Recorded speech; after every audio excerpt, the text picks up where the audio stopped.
Your grip is awful. If you're like most Americans when you're starting out, your grip sucks, but I'm gonna show you how to fix it.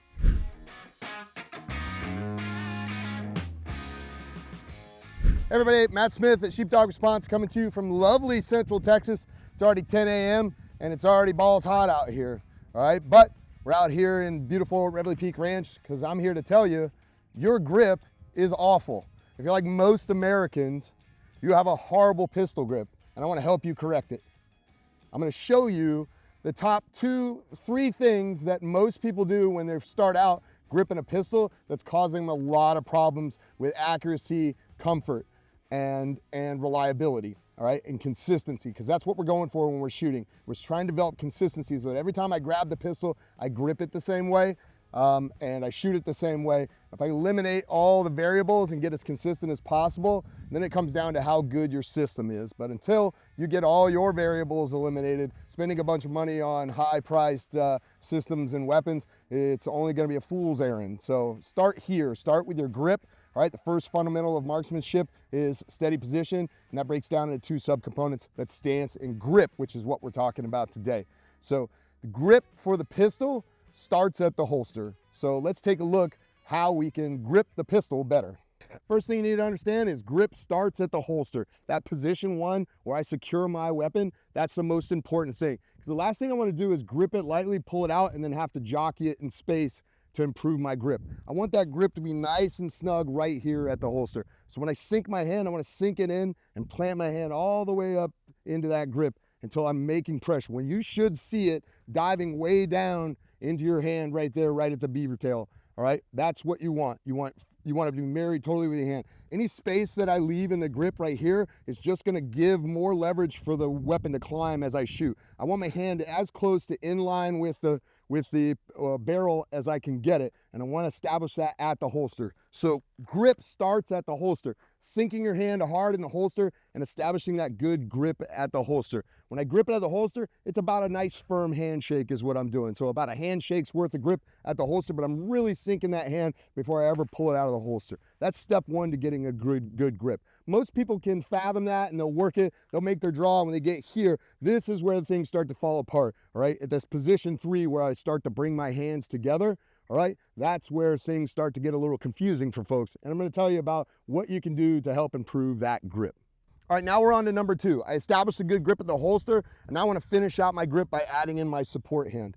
Notice, I got a good grip, my thumb's out of the way. What I wanna do is I wanna fill in whatever space I didn't occupy with that hand where I secured it at the holster with my support hand. I wanna get it all the way against the weapon with my thumbs laid nice and flat against the lower receiver. So number 2, what I see people do is burying their thumb. So what they'll do is they'll leave this thumb down like this, and they'll bring the other hand in and wrap it over top of that thumb. If you see, what that does is displace my support hand. My support hand's not touching the grip because my other thumb, my strong hand thumb, is underneath it, right? That's very dangerous. All I'm doing is giving up a lot of grip. We call it meat on the rail. You want to get all that meat on the rail. If I'm displacing all that meat off the rail, I'm losing all that grip. All that friction point that I could have with my support hand is gone. So burying your thumb under your hand is a big mistake. So don't do that. Mistake number 2 that I see most people do is burying that thumb. It also has another catastrophic consequence, and that is once I start shooting fast, I inherently grip harder, and when I do, and my thumb's buried, I'll push my thumb and I'll actually hit the mag release. So that'll foul my thumbs. It'll push them against the mag release or the other controls, which will cause problems. But that's a real big problem because if I start shooting fast and the magazine drops out, that's a real embarrassing way to die in a gunfight.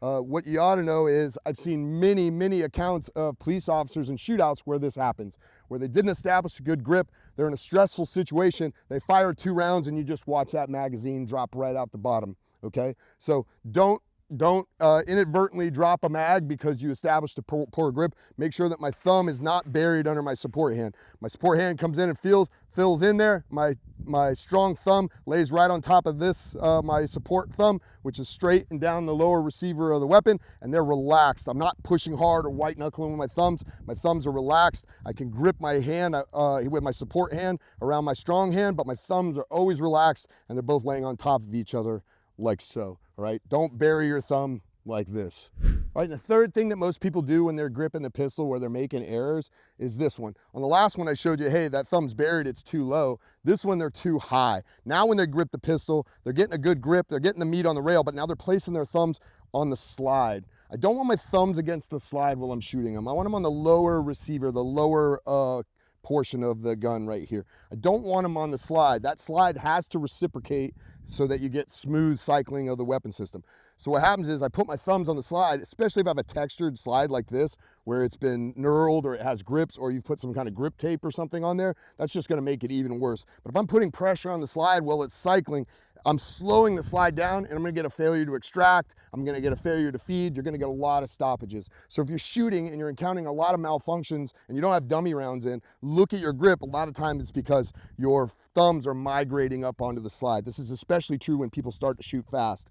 Because usually you get away with it while you're shooting kind of slow, but as you start to shoot faster, you start to increase your grip, you'll put more pressure on the slide, and then you'll hit a lot of malfunctions. You'll take that thing to the gunsmith or the gun store, and you'll be like, hey, this thing is malfunctioning all the time. You'll try a dozen different types of ammo, but in reality, all you need to do is to look over to the side and say, hey, yeah, my thumbs are indeed on the slide. So your thumbs should not be on the slide at all while you're shooting. They should be down here along the lower receiver. Now, modern weapon systems actually put a textured spot or a little groove. Some weapons you can get what's called a gas pedal, which is a place for your thumb to rest.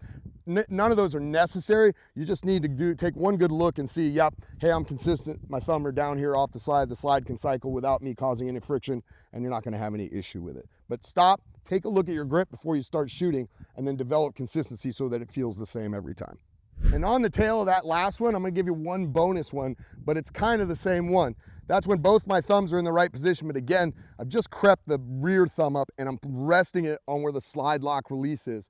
That's gonna be a problem because your slide, when you run out of ammo, won't lock to the rear because you're holding pressure down on the slide release and you don't realize it. So just like last time I was holding pressure on the slide, here you just migrated down a little bit and now you're holding pressure on the slide release. That's not what you want to do because it'll cycle just fine while you're shooting, but every time when you get to that last round, you won't realize it because your slide won't lock to the rear. You'll get no indication outside of your trigger squeeze that your weapon is dry. So make sure that you're not putting pressure on the slide release as you're shooting. So like I said, I just lay my thumbs light. I don't look at them for any part of the grip. They're more for direction, all right? And they're laid here comfortably. That way I'm not putting pressure on the slide release, I'm not putting pressure on the slide, and I don't have my thumb buried, but I might put pressure on the mag release or displace my support hand, which would give me additional grip. So for a quick summary of what we talked about here to improve your grip, number one, remember, establish a good grip at the holster. You want a good solid grip before that thing comes out. Nothing is gonna make that better than dry fire. You gotta draw that thing out of the holster a lot, get a lot of practice. It doesn't matter where you're drawing from, small of the back, appendix, you gotta sink that thumb and get a good grip at the holster. And the next one that we talked about is not burying your thumb. You definitely want to bury your thumb and displace your other hand. That's another thing I want to do. That's number two. And I see that more often than any when people start out. Next is, I don't want my thumbs to migrate up onto the slide. That was number three. I don't want that. All right, it's gonna slow down the action of the gun and it's gonna cause a lot of malfunctions and you're gonna spend a lot of money trying to fix the malfunctions when all you gotta do is just look around and see that your thumbs are riding on the slide. And then that little bonus one that we talked about is like equally just as important. I don't wanna put pressure on the slide lock release while I'm shooting because then the slide won't lock to the rear when I'm done and I won't know that I'm out of ammo and need to do a magazine change, all right? Those quick tips will help to improve. There are many other things that you can do wrong with your grip, many other little idiosyncrasies that people have and subtleties that you can do to improve your grip. This is just a beginner's guide, so make sure that you're getting a good grip when you're shooting. Establish good grip and consistency. It'll make you a better shooter.